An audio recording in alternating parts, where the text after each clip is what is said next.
ខ្ញុំមានបង្អែមលៀងមាត់មកផ្ទះថ្នោតដូចធម្មតាគឺដំណឹងទី1គឺតកតងនឹងរដ្ឋាភិបាលក្រៅប្រទេសចេញរូបរាងបណ្ដាទៅហើយមុនថ្ងៃប្រកាសធំឬទី2តកតងនឹងលោកហ៊ុនសែនប្រកាសឬក៏អំពាវនាវឲ្យប្រជាពលរដ្ឋខ្មែរឈប់ទិញទំនិញថៃហើយឈប់ចាយប្រាក់បាតថៃក្រោយឃើញវីដេអូប្រមាថរូបលោកនៅតាមបណ្ដាញសង្គមរឿងទី3គឺក្រសួងការពារជាតិជូនក្រុមអ្នកអង្កេតការណ៍អន្តរកាលឬ IOT ទៅមើលភូមិជោគជ័យមុនដល់ថ្ងៃថៃបណ្ដេញប្រជាពលរដ្ឋខ្មែររឿងទី4តកតងនឹងក្រសួងយុតិធធថៃបដិសេធសំណើសុំលើកលែងទោសរបស់លោកថាក់ស៊ីនជាលើកទី2យុវជនតវ៉ាឲ្យរំលាយរដ្ឋាភិបាលនៅឯប្រទេសម៉ារ៉ុកដោយសារតែអំពើពុករលួយនិងសរុបព្រឹត្តិការណ៍ប្រចាំថ្ងៃទី6 ខែតុលាឆ្នាំ2025នេះបាទបងប្អូនជាកិច្ចចាប់ផ្ដើមគឺដំណឹងទី1ទៅមុនគឺតកតងនឹងរដ្ឋាភិបាលក្រៅប្រទេសបានចេញរូបរាងជាបណ្ដាមុនថ្ងៃប្រកាសធំគឺជាសមាជិកភាពជាទូនីតិជាអីនឹងជាបណ្ដាមកនេះហើយអ្នកណាជាប្រធានអ្នកណាជាអ្នកកាន់ការងារអីផ្សេងនេះគឺតាមពិតខាងរដ្ឋាភិបាលក្រៅប្រទេសបើតាមអ្វីដែលជាសេចក្តីថ្លែងការណ៍របស់ក្រមប្រឹក្សាជាតស៊ូកាលពីថ្ងៃទី11ខែកញ្ញានោះមែនតើទៅគឺយកថ្ងៃទី23ខែតុលាឆ្នាំ2025នេះគឺជាការចាប់ផ្ដើមនៃការបង្កើតរដ្ឋាភិបាលក្រៅប្រទេសនេះក៏ប៉ុន្តែបើតាមដំណឹងឬក៏គិតប័ណ្ណដែលចែកផ្សព្វផ្សាយចុងក្រោយនេះឃើញថាថ្ងៃដែលប្រកាសរដ្ឋាភិបាលក្រៅប្រទេសនឹងមែនតើគឺថ្ងៃទី25ខែតុលាឆ្នាំ2025នៅឯទីក្រុងប៉ារីដែលមែនតើប៉ះចំថ្ងៃសៅរ៍អាចដែរនៅស្រុកអាមេរិកឬក៏នៅស្រុកបារាំងការដែលធ្វើពិធីនៅថ្ងៃចុងសប្តាហ៍គឺច្រើនតែទទួលបានការចូលរួមកកដោយសារតែប្រជាពលរដ្ឋខ្មែរនៅក្រៅប្រទេសមមាញឹកច្រើនជាពិសេសនៅក្នុងការប្រកបរបរចិញ្ចឹមជីវិតពីថ្ងៃច័ន្ទដល់ថ្ងៃសុក្រហើយជាទម្លាប់ពិធីអ្វីមួយដែលសំខាន់គេច្រើនតែលើកទុកឲ្យទៅចំថ្ងៃសុក្រសប្តាហ៍ថ្ងៃសៅរ៍ឬថ្ងៃអាទិត្យបើទោះបីជាថ្ងៃសៅរ៍ថ្ងៃអាទិត្យមិនប៉ះចំថ្ងៃពិធីនោះធំមែនតើពួក$23វាត្រូវនឹងថ្ងៃប្រហ័សទេមែនតើទៅតែគេលើកយកថ្ងៃទី25ខែតុលាឆ្នាំ2025ហ្នឹងគឺជាថ្ងៃដែលប្រកាសរដ្ឋាភិបាលក្រៅប្រទេសដែលចំថ្ងៃសៅរ៍ធ្វើនៅទីក្រុងប៉ារីបាទតែយ៉ាងណាខ្ញុំនឹងជម្រាបជូនថាតើសមាជិកភាពរបស់រដ្ឋាភិបាលថ្មីនេះមាននរណាខ្លះហើយរដ្ឋាភិបាលថ្មីនេះគេដាក់ឈ្មោះថាម៉េចហើយជារដ្ឋាភិបាលក្រៅប្រទេសនឹងតើមានភាពស្របច្បាប់ប៉ុណ្ណាចូលរួមនៅក្នុងកិច្ចការងារដូចថាសម្រាប់ដោះស្រាយបញ្ហាដែលពួកគាត់អះអាងថានឹងដោះស្រាយបញ្ហាអ្វីបាននោះដូច្នេះសូមបងប្អូនទាំងអស់គ្នាតាមដាន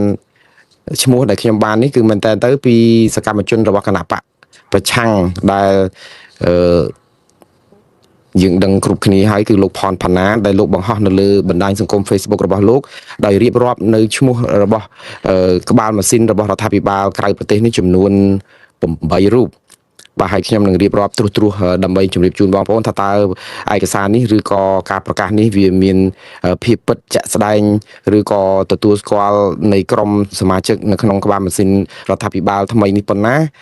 ខ្ញុំនឹងផ្ទៀងផ្ទាត់តាមរយៈសាររបស់ពួកគាត់លើបណ្ដាញសង្គម Facebook ហើយបើមានឱកាសនឹងអញ្ជើញសមាជិកឬក៏អ្នកដែលមានឈ្មោះនៅក្នុងក្បាលម៉ាស៊ីនរបស់រដ្ឋាភិបាលនេះមកសម្ភាសដើម្បីដឹងអំពីគោលដៅជាក់ស្ដែងរបស់ពួកគាត់ទី1គឺគេដាក់ឈ្មោះរដ្ឋាភិបាលថ្មីក្រៅប្រទេសនេះជាឈ្មោះថារដ្ឋាភិបាលកម្ពុជាឯករាជ្យ$23ឬក៏គេហៅថារដ្ឋាភិបាល$23ប្រហែលជាពួកគាត់យកកិច្ចព្រមព្រៀងសន្តិភាពទីក្រុងប៉ារីធ្វើជាដើមចមនៅក្នុងការបង្កើតរដ្ឋាភិបាលនេះក៏តែមិនដឹងទើបដាក់ឲ្យជួនថារដ្ឋាភិបាល$23បែបនេះហើយប្រធានធំជាងគេនៅក្នុងជួររដ្ឋាភិបាលនេះគឺលោកសំរងស៊ីបាទនោះគឺទី1ទី2គឺលោកឡុងរីទី3គឺលោកអ៊ុំសំអានទី4គឺលោកកឹមសុខទី5លោកឆាំឆានីទី6លោករីគៀទី7គឺលោកស្រីទឹកកំហ៊ុននិងទី8គឺយុវជនអ៊ូសាម៉ាឌីអ្នកទាំង8រូបនេះគឺជាឈ្មោះដែលខាងលោកផនផាណាចែកផ្សាយតាមបណ្ដាញសង្គម Facebook របស់លោកហើយមិនដឹងថាតើអ្នកទាំងនោះកាន់តួនាទីអ្វីខ្លះទេគ្រាន់តែដឹងថាលោកសំរងស៊ីគឺជាប្រធាននៃរដ្ឋាភិបាលថ្មីនេះបណ្ណ័យថាបើសិនជាលោកសំរងស៊ីជាប្រធាននៃរដ្ឋាភិបាលថ្មីនេះមានន័យថាលោកសំរងស៊ីកាន់តួនាទីស្រមោលនេះគឺស្មើនឹងនាយករដ្ឋមន្ត្រី បាទហើយប្រហែលជាអ្នកទាំង8 7រូបទៀតហ្នឹងគឺជានាយករដ្ឋមន្ត្រីសំទោសនាយករដ្ឋមន្ត្រីគឺអាចតំណែងរបស់លោកសំរងស៊ីអ្នកផ្សេងទៀតគឺជារដ្ឋមន្ត្រីនៃក្រសួងផ្សេងអញ្ចឹងហើយតើក្រសួងផ្សេងរបស់រដ្ឋាភិបាលក្រៅប្រទេសដែលគ្រោងបង្កើតនេះគឺមានក្រសួងមន្ទីរអីគេខ្លះហើយផ្ដោតទៅលើកិច្ចការងារអីខ្លះដូចខ្ញុំជម្រាបអញ្ចឹងអត់ទាន់បានទទួលថាតើពួកគាត់នឹងចាត់ចែងមនុស្សសំខាន់ទាំង7នាក់លើកឡើងទៅលោកសំរងស៊ីដែលមានតួនាទីជាប្រធានរបស់រដ្ឋាភិបាលថ្មីនេះគឺមានកាលពីសេចក្តីថ្លែងការណ៍ឬក៏សេចក្តីប្រកាសព័ត៌មានរបស់ក្រុមប្រឹក្សាជាតិតស៊ូនោះគឺកាលពីថ្ងៃទី11ខែកញ្ញាគាត់ផ្ដោតសំខាន់ទៅលើស្ថាប័ន7នៅក្នុងជួររដ្ឋាភិបាលថ្មីនេះគឺទី1ស្ថាប័នទំនាក់ទំនងអន្តរជាតិនិងអនុវត្តកិច្ចព្រមព្រៀងសន្តិភាពទីក្រុងប៉ារីទី2គឺស្ថាប័នអធិបតេយ្យជាតិព្រំដែននិងអន្តោប្រវេសន៍ខ្ញុំថាប្រហែលជាចំណុចទី2រឿងអធិបតេយ្យជាតិព្រំដែននិងអន្តោប្រវេសន៍នេះប្រហែលជាបានទៅលោកអ៊ុំសំអានហើយព្រោះលោកធ្លាប់កាត់កាន់កិច្ចការព្រំដែននេះច្រើនដែរទី3គឺស្ថាប័នសន្តិសុខជាតិនិងសុវត្ថិភាពប្រជាពលរដ្ឋរឿងសន្តិសុខជាតិនិងសុវត្ថិភាពប្រជាពលរដ្ឋនេះខ្ញុំអាចគិតថាប្រហែលជាស័ក្តិសមនឹងលោកឡុងរីច្រើនជាងព្រោះលោកឡុងរីក៏គាត់ធ្លាប់ធ្វើកិច្ចការងារផ្នែកខាងសន្តិសុខនេះសម្រាប់គណៈបកសង្គ្រោះជាតិដែរតែនេះគឺគ្រាន់តែជាការសន្និដ្ឋានរបស់ខ្ញុំទេបងប្អូនហើយក៏កុំឲ្យចាត់ទុកថាអ្វីដែលខ្ញុំប្រកាសឬក៏ផ្សាយនេះគឺជាព័ត៌មានពិត 100% អីយ៉ាងណាព្រោះខ្ញុំគ្រាន់តែស្រង់ពីអ្វីដែលមាននៅក្នុង Facebook របស់គណៈបកប្រឆាំងដែលពួកគាត់ផ្សព្វផ្សាយពីសមាជិកភាពនេះតែប៉ុណ្ណោះទី3គឺស្ថាប័នសន្តិសុខជាតិនិងសុវត្ថិភាពប្រជាពលរដ្ឋមិនខ្ញុំជម្រាបហើយទី4គឺស្ថាប័នប្រជាធិបតេយ្យយុត្តិធម៌សង្គមនិងសិទ្ធិមនុស្សបាទមិនដឹងថាបានទៅនរណាទេស្ថាប័នទី5គឺស្ថាប័នកម្ចាត់អំពើពុករលួយនិងរៀបចំការគ្រប់គ្រងប្រទេសឡើងវិញតាមគោលការណ៍សិលធម៌សច្ចធម៌និងយុត្តិធម៌ទី6ស្ថាប័នសេដ្ឋកិច្ចហិរញ្ញវត្ថុនិងជួយប្រជាពលរដ្ឋក្រីក្រនិងទី7ស្ថាប័នព័ត៌មាននិងទំនាក់ទំនងសាធារណៈបាទទាំងអស់នេះគឺយើងមិនដឹងថាតើលោកឡុងរីអ៊ុំសំអានគឹមសុកឆាំឆានីលោករីគាលោកស្រីទឹកកំហ៊ុននិងយុវជនអ៊ូម៉ារ៉ាឌីនេះត្រូវបានទូនីតិយ៉ាងណាហើយប្រកាសជាផ្លូវការយ៉ាងម៉េចតើទទួលស្គាល់ទូនីតិនេះដោយប្រភពផ្លូវការណាមួយនៅឡើយទេគ្រាន់តែថាឃើញពួកគាត់ share នៅតាមបណ្ដាញសង្គម Facebook ហើយលោកអ៊ុំសំអានដែលជាតំណាងរាជគណៈបក្សសង្គ្រោះជាតិកាន់កិច្ចការព្រំដែនហ្នឹងក៏បានចែករំលែកព័ត៌មានអំពីសមាជិកភាពនេះដែលមានឈ្មោះលោកនៅក្នុងនោះដែរដូច្នេះបានន័យថាលោកមិនប្រកែកអំពីការដែលគេរៀបរាប់ឈ្មោះលោកជាមនុស្សម្នាក់នៅក្នុងក្បាលម៉ាស៊ីនរដ្ឋាភិបាលក្រៅប្រទេសនេះទេបាទព្រោះអីលោកបានចែករំលែកព័ត៌មាននេះតាមបណ្ដាញសង្គម Facebook របស់លោកដែរហើយក្នុងពេលជាមួយគ្នានេះគឺក៏មានឃើញសារពីលោកកឹមសុខដែលយើងដឹងហើយលោកកឹមសុខគឺជាអ្នកវិភាគនយោបាយមួយរូបតាមបណ្ដាញសង្គមហើយក៏លោកចូលរួមសកម្មនៅក្នុងចលនាក្រុមប្រឹក្សាជាតិតស៊ូនេះលោកក៏បានបង្ហើរសាររបស់លោកនៅលើបណ្ដាញសង្គម Facebook គាំទ្រអ្វីដែលជាទូនាទីរបស់លោកសំរងស៊ីនៅក្នុងរដ្ឋាភិបាលថ្មីនេះដែរដោយលោកកឹមសុខរហូតដល់ទៅថ្លែងថាបើសិនជាគេមិនរំលាយគណៈបកសង្គ្រោះជាតិចោលតាំងពីឆ្នាំ2017នោះម្លេះសំលោកសំរងស៊ីបានក្លាយទៅជានាយករដ្ឋមន្ត្រីស្របច្បាប់សមតាមអ្វីដែលជាបំណងប្រាថ្នារបស់ប្រជាពលរដ្ឋខ្មែរនៅទូទាំងប្រទេសអីចឹងបាទតែយ៉ាងណារឿងនេះខ្ញុំនឹងរកព័ត៌មានបន្ថែមទៀតដើម្បីផ្សព្វផ្សាយជូនបងប្អូនហើយគ្រាន់តែថាព័ត៌មានប្រកាសអំពីសមាជិកភាពរបស់រដ្ឋាភិបាលក្រៅប្រទេសនេះនឹងមានប្រកាសនៅថ្ងៃទី25ខែតុលាឆ្នាំ2025យើងខាងមុខនេះបាទនៅប្រហែលជា2-3សប្តាហ៍ខាងមុខទៀតនេះហើយពេលនោះហើយដែលបងប្អូនទាំងអស់នឹងបានជ្រាបព័ត៌មាននេះលម្អិតបន្ថែមទៀតបាទក្រៅពីព័ត៌មានតាក់ទងនឹងរឿងការបង្កើតរដ្ឋាភិបាលថ្មីនេះគឺយើងនៅមានរឿងរដ្ឋាភិបាលកម្ពុជាសពថ្ងៃដែលមានស្រាប់នេះលោកកំពុងតែជួបបញ្ហាច្រើនចាក់ស្រេះដែលពិបាកនឹងដោះស្រាយណាស់ដោយសារតែថៃឈ្លានពានកម្ពុជារំលោភយកដែនអធិបតេយ្យយកបលាលួសមករាយឈូសផ្ទះប្រជាពលរដ្ឋសង់សំណង់រឹងថ្មីដាក់លេនដ្ឋានធ្វើផ្លូវនៅក្នុងដែនដែលកំពុងតែមានវិវាទជាមួយនឹងកម្ពុជាស្របពេលដែលកម្ពុជារក្សាភាពអត់ធ្មត់ប៉ុន្តែថាតើភាពអត់ធ្មត់របស់កម្ពុជានេះនឹងអាចនៅយូរបានប៉ុណ្ណាដោយសារតែថៃឃើញចំណុចខ្សោយរបស់កម្ពុជាពីភាពអត់ធ្មត់បើទោះបីជាកម្ពុជាបានអះអាងថាភាពអត់ធ្មត់នេះកំពុងតែមានប្រៀបលើថៃក៏ដោយហើយឲ្យប្រជាពលរដ្ឋស្ងាត់ទុកចិត្តរដ្ឋាភិបាលព្រោះយុទ្ធសាស្ត្រថៃកំពុងចូលសងកម្ពុជាអីជាដើមឡាក់នេះការពិតទៅគឺថៃកំពុងតែទន្ទ្រានដណ្ដើមយកដីកម្ពុជាបានជាបន្តបន្ទាប់នៅពេលដែលមានបទជប់បាញ់តាមពិតបើសិនជារឿងនេះកើតឡើងនៅមិនទាន់មានបទជប់បាញ់ប្រហែលជាមិនរកម្មដួងចិត្តប្រជាពលរដ្ឋប្រមាណទេប៉ុន្តែនៅពេលដែលមានបទជប់បាញ់ហើយមានកិច្ចព្រមព្រៀងគ្នាហើយថាអ្នកណានៅហ្នឹងកុំសម្អោចក្នុងខោតែដល់ថៃសម្អោចក្នុងខោវាមិនមែនបានថាសម្អោចក្នុងខោនឹងចង្រៃថៃទេគឺថៃដដើមយកដីខ្មែរដាក់បលាលួសឈូសឆាយហើយកំណត់អសានុវត្តដេញប្រជាពលរដ្ឋពីភូមិនេះភូមិនោះធ្វើប្រទេសផ្ដាស់បានគ្រប់រូបភាព ប៉ុន្តែកម្ពុជានៅតែបន្តការអត់ធ្មត់ដោយសារតែយើងឲ្យរដ្ឋាភិបាលកម្ពុជាថាឲ្យជឿជាក់លើរដ្ឋាភិបាលកម្ពុជាព្រោះឈ្នះលើការទូតហើយលើការទូតឬឆាកអន្តរជាតិហ្នឹងយើងឈ្នះប៉ុណ្ណាយើងក៏ចាំមើលដែរព្រោះអន្តរជាតិសប្តាហ៍ថ្ងៃនេះរវល់វល់វែកជាមួយនឹងការផ្សេងទៀតដោះស្រាយអត់ដែលបានផងនឹងអ៊ីស្រាអែលនិងអ៊ុយក្រែនឬក៏ប្រទេសដទៃទៀតហ្នឹងដូចជាមិនទាន់ឃើញមានដំណោះស្រាយអីជាដុំកំភួននៅឡើយចុះទម្រាំយើងខ្មែរទូចមួយហើយថៃបំពេញយ៉ាងនេះហើយថៃជាសម្ព័ន្ធមិត្តរបស់អាមេរិកទៅទៀតដូច្នេះរឿងនេះគឺជារឿងមួយដែលយើងកំពុងតាមដានប៉ុន្តែថ្ងៃនេះនៅពេលដែលការអត់ធ្មត់នឹងមានភាពរឹងមាំដែរមើលទៅនៅក្នុងចំណោមប្រជាពលរដ្ឋដែលខំប្រឹងខន្តីថ្ងៃនេះថ្នាក់ដឹកនាំកម្ពុជាគឺលោកហ៊ុនសែនដែលជាប្រធានព្រឹទ្ធសភាមែនតើក៏ជានាយករដ្ឋមន្ត្រីកម្ពុជានៅពីក្រោយដែរព្រោះអីយើងដឹងហើយថាប្រទេសកម្ពុជាសប្តាហ៍ថ្ងៃដឹកនាំដោយលោកហ៊ុនសែនមិនមែនលោកហ៊ុនម៉ាណែតទេគ្រាន់តែថាលោកហ៊ុនម៉ាណែតគឺជាអាយ៉ងដែលលោកហ៊ុនសែនគ្រាន់តែយកមកបិឆោតដើម្បីឲ្យមើលទៅឃើញថាមានក្មេងឬក៏យុវជនជំនាន់ក្រោយដឹកនាំប្រទេសតែប៉ុណ្្នឹងឯងប៉ុន្តែអ្វីដែលជាអ្នកកាច់ចកោតនោះនិយាយទៅលោកហ៊ុនម៉ាណែតគឺអង្គុយនៅកៅអីមុខនៅកន្លែងចកោតរថយន្តនឹងមែនប៉ុន្តែលោកហ៊ុនសែនអង្គុយកៅអីក្បែរហ្នឹងគាត់ជាអ្នកលូកដៃមកកាច់ចកោតទេដូច្នេះលោកហ៊ុនម៉ាណែតហ្នឹងមិនបានកាច់ចកោតហ្នឹងទេតែយ៉ាងណាអ្វីដែលគាត់ទ្រាំមិនបានថ្ងៃនេះគឺគាត់បានអំពាវនាវឲ្យប្រជាពលរដ្ឋខ្មែរឈប់ទិញទំនិញថៃតាមពិតអាការធ្វើពាក់ឯកាទំនិញថៃហ្នឹងគឺកើតមានយូរហើយស្ទើរតែទូទាំងប្រទេសទៅហើយនៅកម្ពុជាដោយទាំងនៅស្រុកក្រៅហ្នឹងទៀតរឿងធ្វើពាក់ឯកាទំនិញថៃហ្នឹងមិនមានអីភ្ញាក់ផ្អើលប៉ុន្តែម្ដងនេះគឺមានថ្នាក់ដឹកនាំប្រកាសជាសកលចឹងហ្មងគឺលោកហ៊ុនសែនអំពាវនាវឲ្យប្រជាពលរដ្ឋខ្មែរឈប់ទិញទំនិញថៃនិងឈប់ចាយប្រាក់បាតថៃរឿងនេះគឺគាត់ធ្វើនៅពេលដែលឃើញវីដេអូមួយដែលប្រមាថរូបលោកនៅលើបណ្ដាញសង្គមតើវីដេអូដែលប្រមាថលោកនាយករដ្ឋមន្ត្រីហ៊ុនសែននេះឬប្រធានព្រឹទ្ធសភាហ៊ុនសែននេះតើគេធ្វើយ៉ាងម៉េចបាទគឺថ្មីនេះគឺមានរូបវីដេអូដែលគេបង្ហោះហើយសូម្បីតែលោកហ៊ុនសែនក៏មិនដឹងថាអានឹងជា AI ឬក៏មិន AI ទេលោកមិនហ៊ានប្រកាសថាអានឹងជាវីដេអូពិតទៅទៀតព្រោះអីអារឿងការដែលចោទប្រកាន់ថារូបវីដេអូរឿងភ្នំទ្របរឿងប្រាសាទតាមាន់ធំឬក៏តំបន់អីផ្សេងដែលថៃទន្ទ្រានយកទឹកដីយើងបានហើយយើងថាយើងគ្រប់គ្រង 100% ការឃោសនាថាអានឹងជា AI ដល់ពេលឥឡូវសូម្បីតែលោកហ៊ុនសែនក៏អាគេប្រមាថកាត់ទៀនគាត់ដល់កម្រិតហ្នឹងក៏គាត់នៅតែមិនហ៊ាននិយាយថាវីដេអូហ្នឹង 100% ជារូបពិតដែរក៏ប៉ុន្តែគាត់ថាបើ AI ឬមិន AI គាត់ចាត់ទុកថាទង្វើបែបនេះគឺជាទង្វើអាក្រក់ទង្វើអមនុស្សនិងអន់ជាងសត្វទៅទៀតលោកថាវីដេអូនេះធ្វើឲ្យមនុស្សផ្ទាល់ឬក៏លោកថាមិនថាវីដេអូនេះធ្វើដោយមនុស្សឬក៏ធ្វើដោយ AI ទេគឺសុទ្ធតែបង្ហាញនៅអំពើអាក្រក់ទាំងអស់មិនថាជាតិណាឬក្រុមណានោះទេហេតុអីបានជាលោកហ៊ុនសែនមានប្រសាសន៍ខឹងសម្បាឬក៏តបតទៅខាងការប្រឌិតឬក៏បង្កើតវីដេអូបែបនេះនៅថៃថ្មីនេះគឺមានរូបវីដេអូមួយដែលគេយករូបលោកហ៊ុនសែនជារូបថតហើយនឹងអ្នកស្រីម៉ាលីសុជាតាដែលជាអ្នកនាំពាក្យក្រសួងការពារជាតិហ្នឹងយកទៅដាក់លើផ្ទាំងស៊ីបសម្រាប់ឲ្យជាលបែងបាញ់លេងកំសាន្តនៅក្នុងមហាជនថៃណាហើយការដែលយករូបលោកហ៊ុនសែនទៅឲ្យដាក់ធ្វើជាលបែងភ្នាល់បាញ់លេងកំសាន្តបាញ់ស៊ីបបែបនេះវាតាពិតបើចំពោះខ្ញុំក៏យល់ថាកម្ពុជាថៃដូចជាដើរលើសបន្ទាត់ក្រហមឆ្ងាយពេកដែរហើយខ្ញុំថាថៃធ្វើអីបំពេញច្រើនរឿងច្រើន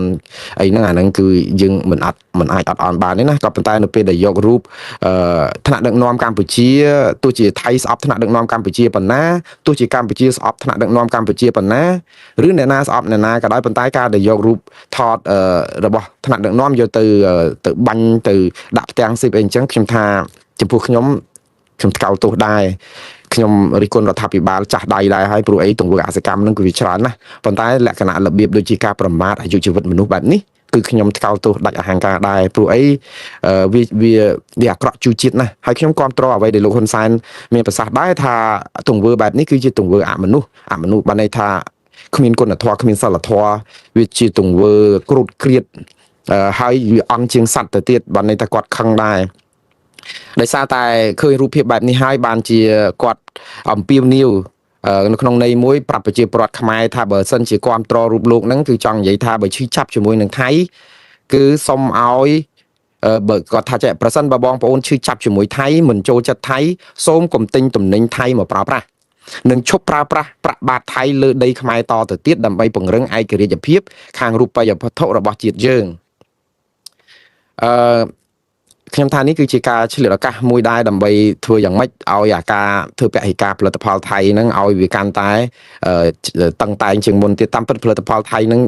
មិនដឹងថាតើត្រូវគ្រប់គ្រងឬក៏ប្រើប្រាស់យ៉ាងម៉េចទៀតបើសិនជាបិទព្រំដែនអស់ទៅហើយហ្នឹងទំនិញថៃនាំចូលប្រទេសកម្ពុជាតាមព្រំដែនធ្លាក់ដល់ទៅ 99.99% ហើយហ្នឹងបានន័យថាដល់កម្រិតស្ទើរសូន្យទៅហើយដូច្នេះមិនមានអីដែលត្រូវថាពហិការអីទៀតទេ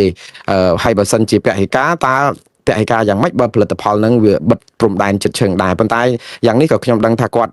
ក៏មានការមិនពេញចិត្តហើយខ្ញុំគិតថាជាសារមួយដែលខឹងក្រេវក្រោធដែរតែយ៉ាងណាខ្ញុំសូមកោតសរសើរគាត់ដែរត្រង់ឃ្លាមួយដែលគាត់និយាយថាពាវនាវឲ្យប្រជាពលរដ្ឋខ្មែរកុំយកបច្ឆ័យលក្ខព្រះមហាក្សត្រថៃឬរូបថតមេដឹកនាំថៃណាមួយមកធ្វើមិនគប្បីឲ្យសោះចង់និយាយថាកុំឲ្យថ្មិញសងដោយថ្មិញផ្នែកសងដោយផ្នែកខ្ញុំថាសម្ដីមេដឹកនាំដែលមានសុជីវធម៌សិលធម៌សេចក្តីថ្លៃថ្នូរបែបនេះគួរឲ្យមានលឺឲ្យច្រើនលើកច្រើនគ្រាហើយច្រើនដងជាងអាការងើបមួយវាយមួយអាមមឹងហែងអញជេរបតិចផ្ដាសាគ្នាធ្វើឲ្យប្រជាពលរដ្ឋនឹងយកគំរូតាមបើសិនជាថ្នាក់ដឹកនាំបានថ្លែងសារអញ្ចឹងឲ្យបានញឹកញាប់ខ្ញុំថាជាការល្អមែនតើហើយរហូតដល់លោកបាននិយាយពាក្យមួយទៀតដែលថាផ្ដាំផ្ញើប្រជាពលរដ្ឋខ្មែរទៀតថាកុំឲ្យធ្វើសកម្មភាពណាមួយប៉ះពាល់ដល់ក្រុមហ៊ុនថៃនិងប្រជាពលរដ្ឋថៃដែលកំពុងរស់នៅនិងធ្វើការរស់ស៊ីនៅកម្ពុជាលោកថាលោកជឿជាក់ថាប្រជាពលរដ្ឋថៃភាគច្រើនមិនចង់ធ្វើសត្រូវជាមួយប្រជាពលរដ្ឋកម្ពុជាទេមនុស្សមួយចំនួននៅថៃរាប់ទាំងអ្នកដឹកនាំថៃខ្លះផងកំពុងវាយតម្លៃខុសពីសេដ្ឋកិច្ចកម្ពុជាថាកំពុងជួបការលំបាកក្រោយពីថៃបិទព្រំដែនដោយខ្វះទំនិញប្រើប្រាស់អីអញ្ចឹងបាទនេះគឺជាសាររបស់លោកហ៊ុនសែនដែលជម្រាបទៅដែលថាមិនចង់សងសឹកឬក៏មិនចង់តតាំងអីជាមួយថៃទេក៏ប៉ុន្តែក៏បានចោទប្រកាន់អំពើរបស់ថៃហ្នឹងថាជាអំពើលាមកនិងអន់ជាងសត្វអីចឹងហើយហាមឃាត់ប្រជាពលរដ្ឋមិនឲ្យតតាំងជាមួយនឹងថៃបែបនេះប៉ុន្តែក្នុងពេលជាមួយគ្នាហ្នឹងគឺក៏ពហិការអំពាវនាវសូមឲ្យឈប់ទិញតំណែងថៃហើយដើម្បីសេដ្ឋកិច្ចខ្មែរនិងកុំឲ្យចាយប្រាក់បាតថៃតាមពិតប្រាក់បាតថៃនេះគួរតែឈប់ចាយយូរណាស់ហើយយើងនៅទឹកដីអធិបតេយ្យរបស់យើងរឿងអីត្រូវចាយប្រាក់បរទេសនោះយើងតាមពិតវាគួរតែឈប់ចាយ30-40ឆ្នាំហើយប៉ុន្តែយើងធ្វើអត់បានទេតើតែមានរឿងអញ្ចឹងបានយើងយកឱកាសហ្នឹងនៅក្នុងការប្រកាសទៀតប៉ុន្តែឥឡូវយើងមើលប្រតិកម្មពីសាធារណជនមតិទូទៅវិញថាតើគេយល់យ៉ាងដូចម្ដេចតកតងនឹងប្រតិកម្មរបស់លោកហ៊ុនសែនទៅនឹងជំហររបស់ប្រជាពលរដ្ឋថៃមួយចំនួនដែលធ្វើប្រទេសផ្ដាស់នេះខ្ញុំដកស្រង់ប្រសាសន៍របស់អ្នកដែលថ្លែងសារនៅលើបណ្ដាញសង្គម Facebook ដែលគេលើកឡើងតាក់ទងនឹងរឿងសាររបស់លោកហ៊ុនសែននេះខ្ញុំដកស្រង់ពីលោកមនោទេពចុះព្រោះអីលោកមនោទេពលោកមានភាពសកម្មណាស់នៅលើបណ្ដាញសង្គមហើយជាអ្នកគ្រប់គ្រងគណៈបកប្រឆាំងមួយដ៏បដូរផ្ដាច់ខ្លាំងក្លាដែរលោកថ្លែងសារនៅលើបណ្ដាញសង្គម Facebook លោកដូច្នេះចេះថាលោកហ៊ុនសែនបានផ្ទុះការខឹងសម្បារយ៉ាងខ្លាំងបន្ទាប់ពីវីដេអូជនជាតិថៃយករូបលោកដាក់ជាផ្ទាំងស៊ីបលោកមនោទេពបានមានប្រសាសន៍បន្ថែមថាលោកហ៊ុនសែនបានសរសេរនៅក្នុងเพจផ្លូវការរបស់លោកថាប្រសិនបើបងប្អូនជឿចាប់ជាមួយថៃមិនចូលចិត្តថៃសូមកុំទិញតំណែងថៃមកប្រើប្រាស់ហើយឈប់ប្រើប្រាស់ប្រាក់បាតថៃលើដីខ្មែរតទៅទៀតដើម្បីពង្រឹងឯករាជ្យភាពខាងរូបិយវត្ថុរបស់ជាតិយើងប្រទេសយើងតូចតែយើងត្រូវមានវប្បធម៌សិលធម៌ខ្ពស់អានេះគឺជាប្រសាសន៍របស់លោកហ៊ុនសែនលោកមនោទេពបានរិះគន់លោកហ៊ុនសែនបែបនេះទៅវិញថាលោកហ៊ុនសែននៅស្ងៀមស្ងាត់ពេលដែលថៃពាត់បន្លាលួសជួសកំតិចផ្ទះខ្មែរនៅភូមិជោគជ័យតែការប្រមាថនេះប៉ះពាល់បុគ្គលលោកផ្ទាល់ធ្វើឲ្យលោកបែរទៅជាឈឺចាប់ចេញប្រតិកម្មតែមិនប្រតិកម្មទៅលើការឈូសបន្លាលួសឯនោះវិញអានេះតាមប្រសាសន៍របស់លោកមនោទេពលោកបានបន្តទៀតថាបើទោះបីជាខ្ញុំមាននិន្នាការនយោបាយមិនស្របតែខ្ញុំមិនគ្រប់គ្រងទង្វើអសិលធម៌របស់ថៃនិងរបស់មេដឹកនាំខ្មែរកន្លងមកដែលមានអំណាចតែងតែប្រើពាក្យអសុរោះជេរប្រមាថខ្មែរគ្នាឯងហើយបើអ្នកសារព័ត៌មានលោកផៃវណ្ណៈឯនោះវិញគ្មានសិលធម៌មានចរិតជាមនុស្សបាតសង្គមធ្វើការផ្សាយជាសាធារណៈដោយសេរីនៅពាក្យអសុរោះគួរតែមានវិធានការទប់ទល់ទង្វើអសិលធម៌នេះទើបសង្គមខ្មែរថ្លៃថ្នូរវប្បធម៌ខ្មែររុងរឿងទៅបានបាទនេះគឺជាសារតបមួយជ្រុងរបស់សកម្មជនខ្មែរនៅឯប្រទេសបារាំងនៅក្រៅប្រទេសដែលតបតទៅនឹងអ្វីដែលជាប្រតិកម្មរបស់លោកហ៊ុនសែនទៅនឹងការប្រមាថការទានអាយុជីវិតនិងយករូបលោកយកទៅធ្វើជាផ្ទាំងបាញ់ស៊ីបកំដរយករង្វាន់អីនៅក្នុងកន្លែងកំសាន្តរបស់ថៃនោះបាទបន្តទៀតខ្ញុំមានសារមួយពីសមាជិកម្នាក់នៅក្នុងក្របខ័ណ្ឌក្បាលម៉ាស៊ីនដឹកនាំរដ្ឋាភិបាលក្រៅប្រទេសគឺលោកអ៊ុំសំអានដែលជាតំណាងរាជគណៈបក្សសង្គ្រោះជាតិលោកថ្លែងសារនៅតាមបណ្ដាញសង្គម Facebook ថ្ងៃនេះថាអញ្ចេះយើងចង់ឃើញលោកហ៊ុនសែនឈឺចាប់នឹងប្រតិកម្ម ពេលដែលទាហានថៃពាត់បន្លាលួសយកផ្ទះប្រជាប្រដ្ឋខ្មែរដូចដែលជនជាតិថៃប្រមាថមើលងាយគាត់ដែរកុំឈឺចាប់តែនៅពេលដែលចំលើខ្លួនលោកក៏ប៉ុន្តែចំលើផ្ទះប្រជាប្រដ្ឋខ្មែរធ្វើមិនដឹងមិនលឺនឹងគ្មានប្រតិកម្មអ្វីបន្តិចសោះមេដឹកនាំអាត្មានិយមអានេះអ្វីដែលលោកអ៊ុំសំអានបន្ថែមទាល់តែថៃពាត់បន្លាលួសយកផ្ទះលោកហ៊ុនសែននៅទួលកសាំងទើបតាមប្រតិកម្មមើលទើបគាត់ប្រតិកម្មតាមមើលប៉ះសាច់ឯងទើបឈឺលោកបន្តថាយ៉ាងណាក៏ដោយក្នុងនាមជាខ្មែរដូចគ្នាក៏យើងមិនគាំទ្រទង្វើអសិលធម៌របស់ជនជាតិថៃនេះដែរបាទហើយចុងក្រោយលោកអ៊ុំសំអានមានប្រសាសន៍បន្តថាជនជាតិថៃប្រមាថមើលងាយលោកហ៊ុនសែនឃើញនាំគ្នាសម្ដែងការឈឺចាប់ដល់តែថៃពាត់បលាលួសយកផ្ទះប្រជាពលរដ្ឋខ្មែរទឹកដីខ្មែរនឹងទាហានថៃបណ្ដេញពលរដ្ឋខ្មែរចេញពីផ្ទះលោកហ៊ុនសែនគ្មានការឈឺចាប់អីបន្តិចផ្ទុយទៅវិញផុសតែចម្រៀងសបាយៗបាទនេះគឺជាសារប្រតិកម្មតបរបស់អ្នកដែលនៅតាមបណ្ដាញសង្គម Facebook ទេហើយនេះគឺជាសិទ្ធិបញ្ចេញមតិរបស់ពួកគាត់បង្អែមលៀងមាត់មួយខ្ទះថ្នោតរបស់មុងណារ៉េតនេះគ្រាន់តែដកស្រង់ដើម្បីឲ្យបងប្អូនយកទៅពិចារណាទេហើយការដែលថ្លៃពិចារណាយ៉ាងណាគឺជាសិទ្ធិសម្រេចរបស់បងប្អូនតែយ៉ាងណាយើងកុំងាកឆ្ងាយពីរឿងហ្នឹងយើងមករឿងព្រំដែនរបស់យើងដដែលក៏ប៉ុន្តែថាតើស្ថានភាពយើងមកដល់ណាហើយបងប្អូនឥឡូវនេះនៅសល់តែថ្ងៃតាមពិតថ្ងៃស្អែកនេះដែលត្រូវនឹងថ្ងៃទី7វាចំនឹងថ្ងៃដែលជាអសានវត្តដែលខាងយោធាថៃបានកំណត់យកបានកំណត់ឲ្យប្រទេសកម្ពុជានឹងដាក់សំណើផែនការលម្អិតដើម្បីជំនះប្រជាប្រដ្ឋចេញពីភូមិជោគជ័យនិងភូមិប្រច័នបាទហើយបើអត់ទេគេនឹងយកលេសថាគេនឹងពន្យាពេលប្រជុំយុទ្ធភូមិភាគហើយថ្ងៃនេះគឺខាងយោធាថៃគឺគេបានសរសេរលិខិតមួយតបទៅនឹងខាងយោធាកម្ពុជាគេនិយាយអញ្ចេះថាយោធាតំបន់ភូមិភាគមួយគេថា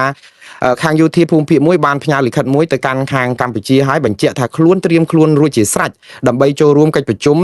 យុទ្ធភូមិភាគឬក៏ RBC នេះជាមួយកម្ពុជាដែលយុទ្ធភូមិភាគ5របស់កម្ពុជាដែលគ្រោងធ្វើនៅថ្ងៃទី10ដល់ថ្ងៃទី12នៅឯទីក្រុងប៉ោយប៉ែតខេត្តបន្ទាយមានជ័យក៏ប៉ុន្តែលិខិតនោះក៏បានបញ្ជាក់ដែរថា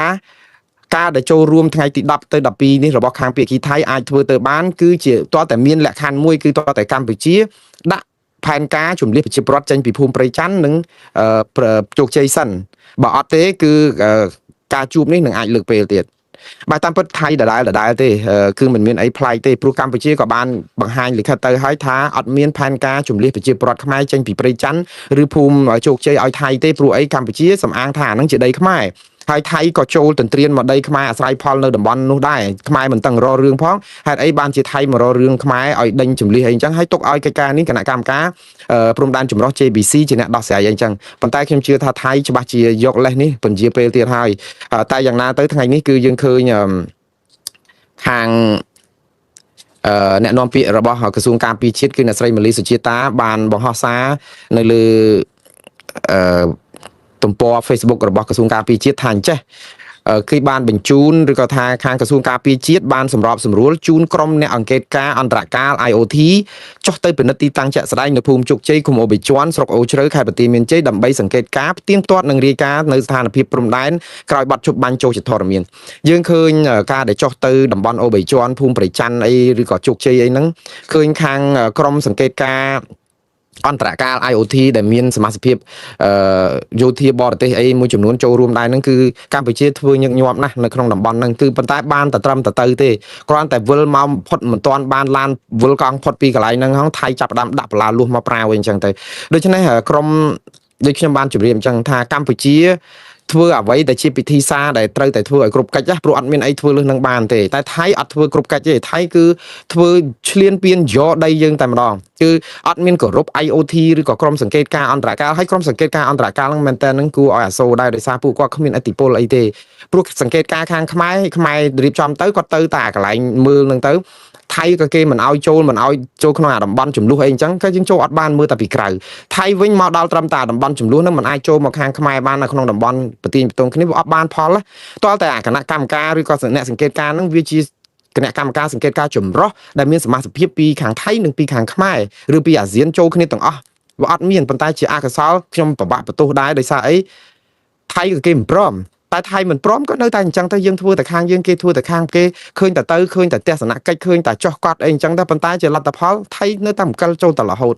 ដូច្នេះរឿងនេះយន្តការបែបនេះគឺកត់ក៏ចេះតែកត់ទៅ យើងគេថាចិនខ្មែរចេះតែកិនចិនចេះតែកត់ចេះកត់ដែរប៉ុន្តែសូមកត់ឲ្យយកទៅប្តឹងនៅអង្គការនៃតុលាការយុត្តិធម៌អន្តរជាតិផងដើម្បីកុំឲ្យការដែលកត់នឹងបាត់ភ័ស្តុតាងបាត់អីអស់បាទតែយ៉ាងណាបងប្អូនថៃថ្ងៃទី10នេះគឺនឹងមានរឿងដែលយើងត្រូវតែត្រៀមទៅព្រោះថៃអត់មានថយក្រោយទេគឺថៃចិញ្ចឹមចិត្តយកតំបន់ភូមិប្រច័ន្ទនិងណែជោគជ័យនេះឲ្យខាងតែបានហើយបើមិនជំលះទេគឺថៃនឹងយកកន្លែងហ្នឹងជាសមរភូមិទាញការចាប់អារម្មណ៍ផ្សេងពីតំបន់ផ្សេងមកផ្ទុកនៅតំបន់ហ្នឹងមួយដោះស្រាយអារឿងហ្នឹងមួយដើម្បីឲ្យប្រាប់ថាថៃអាចធ្វើអីបានស្រាញ់ចិត្តណាដូច្នេះរឿងនេះគឺយើងនឹងឃើញថានឹងរ៉ាំរ៉ៃយូរឆ្នាំតទៅទៀតសំទោសយូរខែយូរថ្ងៃតទៅទៀតបាទខ្ញុំស្លេះរឿងនេះត្រឹមប៉ុណ្ណេះឥឡូវនេះគឺចូលដល់រឿងតាក់ទងនឹងថៃដដែលប៉ុន្តែរឿងលោកថាក់ស៊ីននយោបាយថៃនេះគឺមើលទៅគឺច្បល់តែក្នុងស្រុកខ្លួនគាត់នឹងក៏មានបញ្ហាដែរមកដល់ម៉ោងនេះគឺតុលាការសំទោសពេលដែលតុលាការសម្រេចឲ្យលោកថាក់ស៊ីនជាប់ពន្ធនាគារ1ឆ្នាំដោយសារតែហេតុផលមួយគឺកាលគាត់គិតពីការជាប់ពន្ធនាគារដែលធ្វើពុតធ្វើជាឈឺទៅនៅតែក្រៅឃុំអត់បានជាប់គុកមករយៈដែលកំណត់របស់គេនោះឥឡូវនេះតុលាការគេឲ្យគាត់ជាប់គុក1ឆ្នាំហើយគាត់ក៏ព្រមជាប់គុក1ឆ្នាំអញ្ចឹងដែរហើយគាត់សង្ឃឹមថាពេលដែលជាប់គុកបែបនេះគាត់អាចនឹងតាមអ្វីដែលជាច្បាប់ឬនីតិវិធីរបស់តុលាការថៃឬក៏ប្រព័ន្ធរដ្ឋាភិបាលថៃគឺរៀងរាល់ពេលដូចថា3ខែ6ខែម្ដងឬក៏ប្រហែលសប្តាហ៍ម្ដងហ្នឹងនិយាយទៅអ្នកទោសដែលជាទាត់ដឹកទាំងអស់ហ្នឹងគឺមានសិទ្ធិសរសេរលិខិតជូនទៅក្រសួងយុតិធធដើម្បីឲ្យថ្វាយទៅព្រះមហាក្សត្រថៃពិចារណាអំពីការលើកលែងទោសព្រោះមានបុណ្យទានមានពិធីអីធំអីអញ្ចឹងព្រះមហាក្សត្រថៃតែងតែលើកលែងទោសអ្នកដែលទោសស្រាលអញ្ចឹងទៅឲ្យឆាប់បានចេញទៅផ្ទះជួបប្រពន្ធកូនឆាប់អ្នកដែលបានដូចថាកាយអតចរិតនៅពន្ធនាគារអញ្ចឹងទៅក៏បទូទោសអីអញ្ចឹងឲ្យស្រាលជាងនឹងឆាប់បានចេញអញ្ចឹងទៅ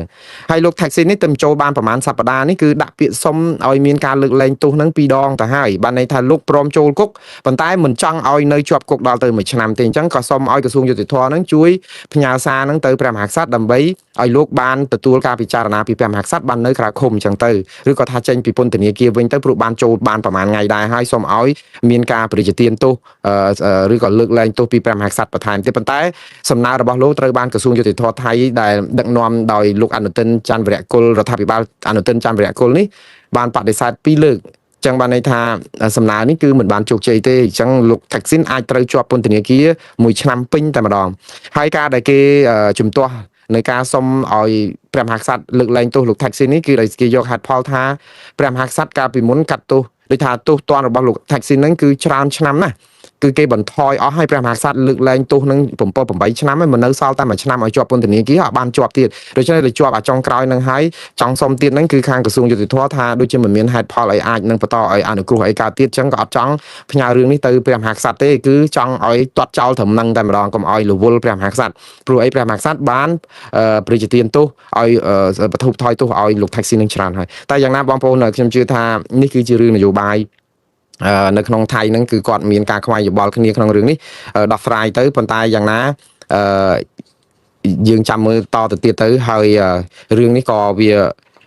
គេខ្លាចលោកថាក់ស៊ីនចេញមកមានឥទ្ធិពលនៅក្នុងការធ្វើនយោបាយកាន់តែសស្រាក់សស្រាំជាងមុនប៉ុន្តែបើសិនជាគាត់ជាប់គុក1ឆ្នាំចេញមកវិញក៏តែមិនហួសពេលអីទៅណាដែរព្រោះ1ឆ្នាំមួយផ្លែតទេបងប្អូនបន្តទៅទៀតគឺដំណឹងចុងក្រោយនៃបង្អែមលេងមាត់ខ្ញុំថ្ងៃនេះគឺយុវជនក្មេងៗតវ៉ាក៏ក្រើកនៅឯប្រទេសម៉ារ៉ុកដែលជារដ្ឋាភិបាលអាហ្វ្រិកខាងជើងអាមេរិកខាងជើងដែលការតវ៉ានេះគឺក៏ក្រើកបែបនេះធ្វើឲ្យយើងនឹកដល់ការតវ៉ាផ្សេងទៀតដែលធ្វើឡើងដោយយុវជនហើយយុវជនតវ៉ានេះគឺមានភាពស្រស់គ្នានៅច្រើនកន្លែងណាស់ដែលយើងហៅយុវជន Gen Z បើជាយុវជនក្មេងៗអាយុក្រោម35ឆ្នាំហើយយើងឃើញព្រឹត្តិការណ៍នេះកើតឡើងតាំងនៅបង់ក្លាដេសយើងឃើញនៅឥណ្ឌូនេស៊ីយើងឃើញនៅហ្វីលីពីនយើងឃើញនៅម៉ាដាកាស្កាយើងឃើញនៅកេនយ៉ាប៉េរូនិងចុងក្រោយថ្មីនេះនៅនេប៉ាល់អីអញ្ចឹងគឺយុវជនក្មេងៗនេះគឺប្រើប្រាស់សិទ្ធិរបស់ខ្លួននៅក្នុងការទម្លាក់រដ្ឋាភិបាលដោយសារតែអង្គើអសកម្មជាច្រើនហើយនៅម៉ារ៉ុកនេះគឺរឿងអង្គើពុករលួយនេះគឺវាកើតឡើងស្ទើរតែគ្រប់កន្លែងហើយដល់ប្រជាពលរដ្ឋទ្រាំមកបានអង្គើពុករលួយដែលយុវជននៅឯប្រទេសម៉ារ៉ុកទាមទារឲ្យរំលាយរដ្ឋាភិបាលហើយតវ៉ាយ៉ាងសស្រាក់សស្រាំនេះគឺក៏ក្រើកនៅអាហ្វ្រិកខាងជើងនេះគឺអញ្ចេះគេមានគម្រោងសាងសង់ហេដ្ឋារចនាសម្ព័ន្ធកីឡាសម្រាប់ទទួល FIFA ឆ្នាំ2030ហើយគម្រោងនោះគឺត្រូវចំណាយទឹកប្រាក់ជាង$5,000 លាន ជាការពិតប្រទេសម៉ារ៉ុករដ្ឋាភិបាលត្រូវការកសាងហេដ្ឋារចនាសម្ព័ន្ធដើម្បីតាក់ទាញភ្ញៀវចូលរួមមកដើម្បីកំណើនសេដ្ឋកិច្ចអីដែរវាមិនរឿងអីខុសទេណាក៏ប៉ុន្តែរឿងដែលខុសមួយគឺអាហេដ្ឋារចនាសម្ព័ន្ធសុខាភិបាលសុខុមាលភាពរបស់ប្រជាពលរដ្ឋនៅម៉ារ៉ុកហ្នឹងវាអត់ទាន់បានល្អសោះហើយរដ្ឋអត់យកចិត្តទុកដាក់ប្រជាពលរដ្ឋអត់ការងារធ្វើក៏ច្រើនអំពើពុករលួយរត់រួតច្រើនហើយប្រាក់ខែមធ្យមប្រចាំខែបានតែ$300ហ្នឹងនៃប្រាក់កម្មករប្រាក់ឈ្នួលអីដែលជាប្រាក់អតិបរមាហ្នឹងវាតិចពេកហើយអត្រាអត់ការងារធ្វើហ្នឹងក៏វាសម្បើមដែលធ្វើឲ្យប្រជាពលរដ្ឋក្មេងៗនៅប្រទេសម៉ារ៉ុកនេះអត់ទ្រាំមិនបានផ្សំនឹងអំពើពុករលួយរត់រួតនេះផងក៏នាំគ្នាក៏ក្រាកតវ៉ាឲ្យខ្ញុំជឿថានៅពេលដែលយុវជនឡើងមកស្រុះគ្នាបែបនេះរដ្ឋាភិបាលម៉ារ៉ុកជៀសមិនផុតពីរំលាយខ្លួនឬក៏ត្រូវរៀបចំការបោះឆ្នោតថ្មីដើម្បីឲ្យមានសមាជិកពីប្រជាពលរដ្ឋដែលជាក្មេងៗអីហ្នឹងចូលរួមទេហើយបើមិនដូច្នេះទេការតតាំងណាមួយវាអាចនឹងឈានទៅដល់ការបង្ហូរឈាមគ្នាយ៉ាងសម្បើមជាក់ជាមិនខានព្រោះការតវ៉ាប្រហែលថ្ងៃនេះមានស្លាប់មនុស្ស2-3នាក់ទៅហើយការស្លាប់មនុស្សនេះឯងដែលធ្វើឲ្យបាតកម្មកាន់តែក៏ក្រើកទៀតបងប្អូនបាទបងប្អូនខ្ញុំslash ព័ត៌មានបង្អែមលឿងមាត់សម្រាប់រាត្រីថ្ងៃទី6ខែតុលាឆ្នាំ2025ត្រឹមប៉ុណ្ណេះហើយមានព័ត៌មានថ្មីបន្ថែមទៀតខ្ញុំនឹងជម្រាបជូនបងប្អូននៅព្រឹកស្អែកយប់ស្អែកតាមពេលវេលាប្រហែលនឹងម៉ោងដដែលនេះសូមជូនពរឲ្យបងប្អូននៅប្រទេសកម្ពុជាទទួលទានដំណេកឲ្យលងលក់ស្កប់ស្កល់រាត្រីសួស្តីសម្រាប់បងប្អូននៅប្រទេសកម្ពុជាអរុនសួស្តីសម្រាប់បងប្អូននៅឯទីក្រុងឡុងបិចនិងនៅឯទីផ្សេងដែលកំពុងតែភ្លឺឯនៅកម្ពុជាឈានចូលដល់ងងឹតទៅហើយបាទសូមអរគុណនិងសូមជម្រាបលា